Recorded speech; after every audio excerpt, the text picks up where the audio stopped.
Well, happy Tuesday, everybody. We are here with our Tower Garden monthly Zoom. We have some phenomenal speakers who are going to be sharing their stories, some of their Tower Garden experiences, some of their actual growing mediums and things like that. So I'm super excited. And as you can see on the screen here, we have Ingrid. Ingrid, are you going to be starting with us today? I think Jen is going to, or I mean, I think Angela. Angela's going to start. Okay. Yeah. All right. So Angela will be joining us. Angela lives in the southern suburbs. She's a hairdresser and she's helping people live a healthier life and grow their own food. So Angela, I'm going to turn it over to you. And thanks for being here. Hello. Thanks for joining us this evening. I wanted to start out, Tammy did say, I am also a mother of two, and I really wanted to find something to become healthy. I got diagnosed with an autoimmune disease about 8 years ago, and I really knew that I wanted to do something different. So a friend of mine recommended Juice Plus product to us, and I saw a tower garden like behind me that I'm showing you at a friend of mine's house, and I was like, I want one of these things. What is this all about? And the best thing is that it is really, really easy. You can grow it indoor, outdoor, and it is 98% less water, 90% less space. There's no bending, there's no weeding, and there's no kneeling, no dirt. There's no dirt. That's the best part of it. You can literally grow it in rock wool, which Andy's going to show us in a few minutes how easy it's going to be. And you put it in the rock wool, you put your seeds, you can plant pretty much anything that doesn't have a bulb. So you can do melons on here. You can do, so mine, I decided to make it a juicing tower. So I use it more for kale and spinach. So I have cilantro and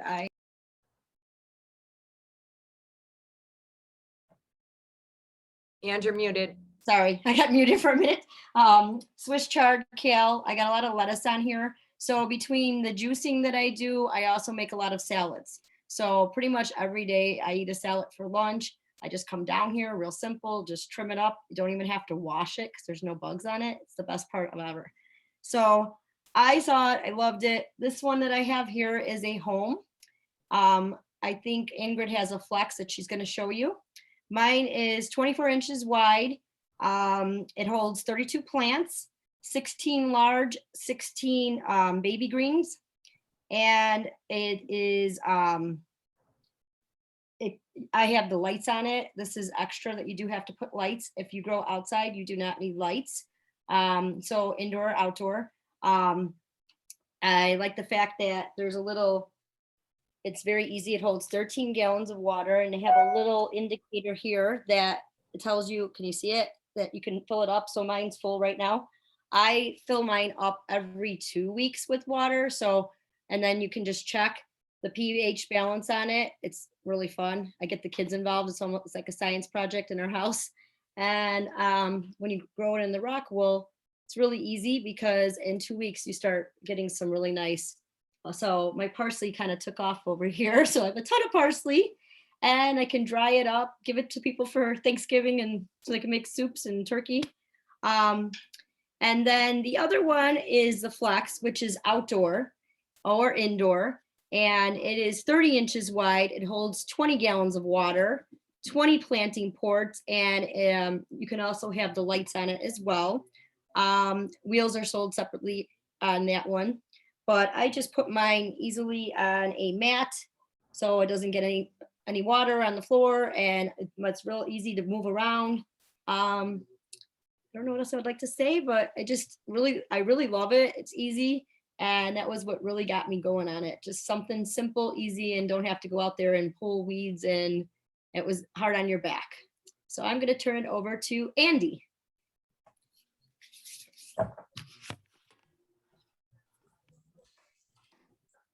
Thanks, Ange.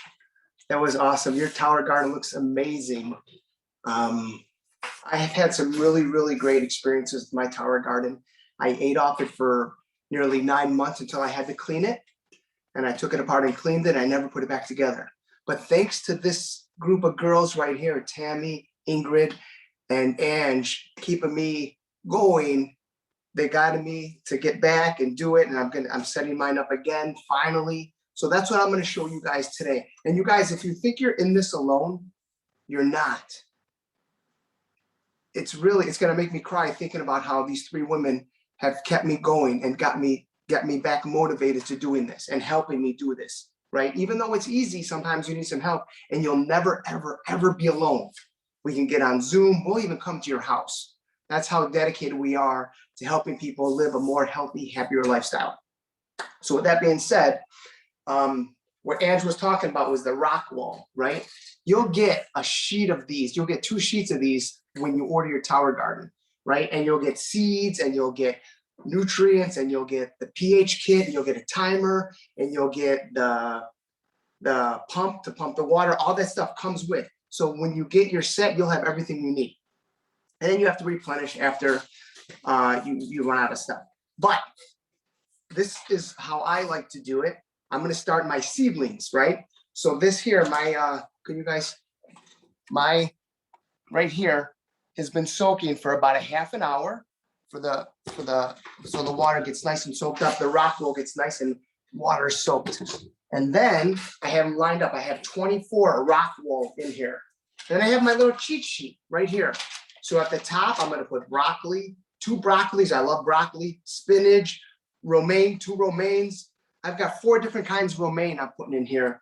Pak choy, kale, 2 basils, microgreens mild, 2 Italian large leaf. I'm Italian. I need my Italian large leaf lettuce. Well, anyway, so that's a great cheat sheet, right? And that's all you do. So my first one is broccoli. I got my broccoli, and what's cool is sometimes we all pitched in and bought a bunch of different seeds, and we separated them. So we got a bunch of different vegetables to put in our tower gardens.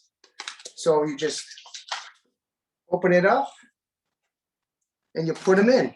That's basically it. It's so simple. The kids love doing it. My friend's kids were over, and they were helping me do it last time. And you just put it in like that. So simple. The seeds are in, ready to go. And you just go along the way. The next one, the spinach. You put the spinach in. And then when you're done, you close it up. You put it under something dark. And in a week, you take it out. You have your seedlings. They're already grown, right? So then you take them out of here, and you put them in your net pot. And you put them in your tower garden, right here. They snap right in. It's so simple. It's the easiest thing ever. If I can do it, anybody can do it. I'm not that bright. Okay, so we're here for you. If you need help, it's easy. It's fresh. You walk down your stairs. It's right here on the tower garden. I can't wait to get this started. And I want to thank Angela and Ingrid and Tammy for keeping me going. You guys, I love you so much. I appreciate you. And anybody that's watching, they're going to be there for you too. And so am I. Okay. So thank you guys. If you have any questions, just drop them in the chat or let us know, and we'll be happy to help. Okay. Ange just mentioned vermiculite. So Andy, don't say you're not that smart. You really are. You wouldn't be a school teacher if you weren't brilliant and kind and loving. So thank you.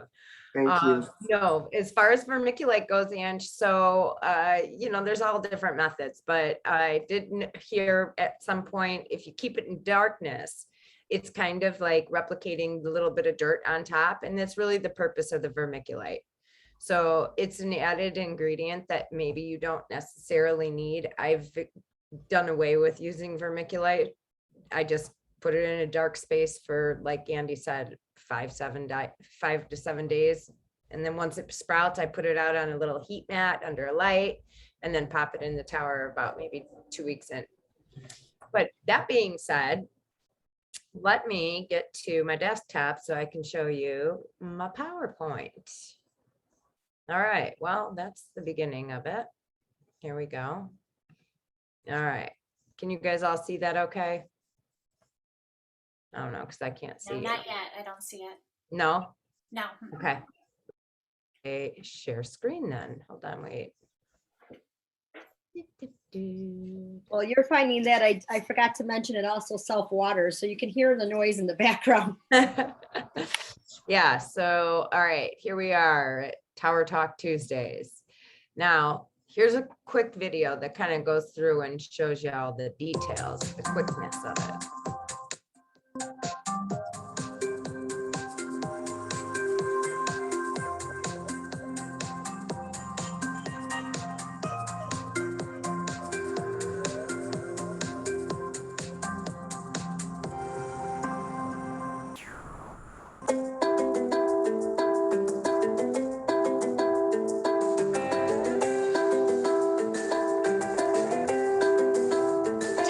Garden's state-of-the-art aeroponic vertical garden system uses both water and air to produce more colorful, better-tasting, and incredibly nutritious fruits, vegetables, and herbs.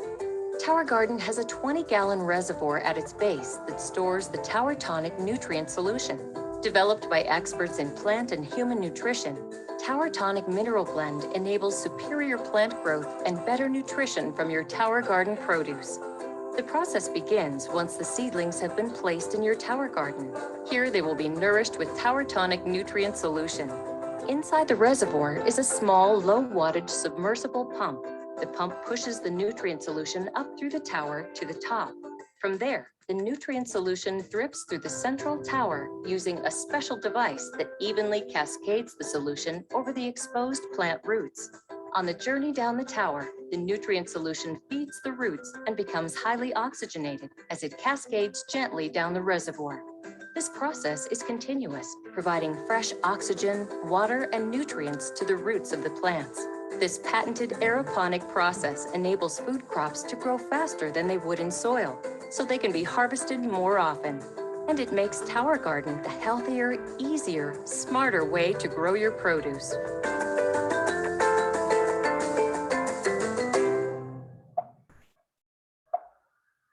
All right, so this was the 5-year mark. 5 years ago, when my grandson was 2 years old, he was out here wanting to see the cucumbers grow. And this child, like hour by hour, kept getting out to go check on the cucumber. And here we go, days 1, 2, and 3. So that you could see the cucumber does grow pretty quickly, but in the Tower Garden, it's like exponential growth. Here's days 4, 5, and 6, 7, 9, and 10. And then we jumped to day 15, where she's got all that produce that was just popped into those little Rockwell cubes 2 weeks prior. And by day 52, here we go. You know, this was September 21st. So it's right around like, you know, about this time of year when your produce is totally at the end of its life cycle. And for me, I personally do bring my Tower Garden indoors in the summertime, and I just feel, or in the wintertime, and I just feel like, again, it's something when you teach your kids how to do it, it's teaching children's children. So if you could see in the bottom left, the little teeny tiny face was Theo when he was 2. And now I have this 2-year-old little blessing, Jackson, who's fascinated with bugs. So I blame Jackson for cursing me, because today I came home to this lovely little Tower Garden from this year to find a massive infestation of spider mites. So I thought they were no big deal yesterday. Those things really reproduce quickly. And so my 20 plant tower turned into 7 plants. But hey, it's the end of the season. I've managed to salvage like the lavender, the chives, really the things that had a lot more flavor. I found that the spider mites were really attracted to the leafy greens. So, hey man, I've been doing it 6 years and now I've gotten to have spider mites under my belt. So anyway, that's that, guys. All right, stop screen share. Now, hey, this is where we're at, and it's 7:52, so we still have a couple of minutes if anybody wants to say anything, have any questions, or if Tammy, you want to share your tower experience this year. Yes, actually, I'll share 2 of my towers from this year. And as you can see, we all have different growing experiences and we grow different things because it's just simply, it's so fun, right? So let me just get this up here. And I don't know, things don't want to work today. Okay, here we go. Okay, whoops. Can you guys see that? Can you see that picture or not of my? Yeah, we can. That looks really good. Okay, because I can't see it on mine. That's strange. Okay, anyways, so you can see here, I have my tomato plants over here. This, I actually started indoors probably last end of April or May. So I was already getting red tomatoes in my house. And again, right, tomatoes are big. I've got one of the little cherry tomatoes and then one of the bigger tomatoes growing. I also have some herbs on here. I have parsley and basil and oregano growing on here as well. And so, and then I brought it outside. So I have been getting bowls of tomatoes all summer long, and it has been super, super fun. I learned, you know, you have to check your plants always because the bugs are much less probable on a tower garden, but you still can get bugs. So you have to just check. And so I was out there and I had a hornworm, a tomato hornworm, and they are very camouflaged, but unfortunately for this poor little guy, he had gotten a wasp infestation, and so that little hornworm wasn't going to make it. And hornworms are not nice for the tower garden, but they turn into these beautiful hummingbird moths. So if I find them, I will relocate them off of my tower garden, but I don't want to kill them because hummingbird moths are amazing. But I just learned from a friend that a great way to check for those hornworms is by getting a black light and going out there at night. They show up much better. So I'm going to get a black light and check my tower garden for those.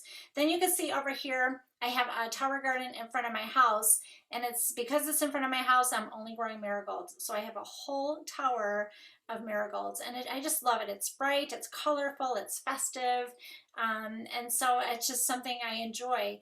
And when it's really hot out, I probably have to fill them every maybe 2 or 3 days, like if it's 100 degrees. But when the weather cools off like this, it might be every 5 days to a week or so. So I do not have a water level on here that tells me if there's enough water in there or not. So I have to physically go out and check that. And then I add the nutrients every other time, but it's super fun and super easy. And then I have a tower garden inside my home right now that I have not started growing yet. I just set it up, and I'm going to get that going for the winter. So that will just be all my herbs and my greens, my kales, my Swiss chards, my parsley and things, my lavender, things like that. And I love having that, especially in those dark winter months, because we have lights, and that natural light is very good for my mood. I just really enjoy it. And then you have that fresh water kind of flowing as the pump goes off every hour, and so it's great. I stick it in the corner of my dining room because I don't have a big house, and I eat fresh and local all winter, so it's a beautiful thing. So I don't have to worry about pesticides. I don't know if you guys know this, but kale is one of the top dirtiest plants you can get. So you really need to be buying organic. Plus, when it's transported, on a truck from one state to another, it loses a lot of its nutrients. So it's always good to grow to get the most nutrition, to grow local or eat local, and the kids really do enjoy it. We've got these tower gardens in schools, believe it or not. The teachers have a curriculum they can follow if they'd like. The kids love it, they enjoy it. Everything from little preschoolers and kindergartners the teachers have drawn circles and had the kids count 10 seeds to a circle, to the bigger kids in high school that the teachers do these experiments that I would, way over my head, I would never think of the things that they do. But it's just a great community and great fun. So so that's it. So I'll kind of wrap things up, but does anybody else have anything to say before then? I forgot to mention that it waters every 15 minutes and it self-waters. So I forgot to say that. And then also, Andy, how many seeds did you put in each little rock wool? It tells you on the back. So Okay. arugula, 4 to 6. The baby mild greens, 15 to 20. So each seed is different, and then it tells you right on the back of the seeds. And while we were talking, I just planted 24 plants. Excellent. You see any dirt anywhere? You see anything anywhere? It's perfect, clean. Close it up. Next week, it's going in the garden. Nice. Easy, easiest thing. Beautiful. Thank you. I love that. How fun. Thanks, Andy. All right. Anything else? Woohoo! Andy, will you check that throughout the week to see how it's doing? Do you check it? Okay. Good. All right. Well, thank you so much. We are really happy you took this time to be with us tonight. We are doing another Zoom next Tuesday because we're doing what we call a Shred 10, and it's shredding habits that don't serve us. We'll be incorporating our Juice Plus capsules and shakes, so you'll learn more about that next week. And so if you'd like more information about that, same time, same Zoom number, please feel free to join us, invite a friend. We have a Facebook group that's set up so we can support and encourage one another, maybe share some recipe ideas. And so it's a lot of fun. And we really appreciate you taking time tonight. So you have a joyful night. Thank you again. And thanks you guys for all your Thank speaking you. and sharing your tower gardens, and for those of you that joined us. All And righty. if anybody wants to see a recording, Tammy can get that for us. Yes, thank you. All Thank you. right. Good night. Thanks, guys. Take care. Bye.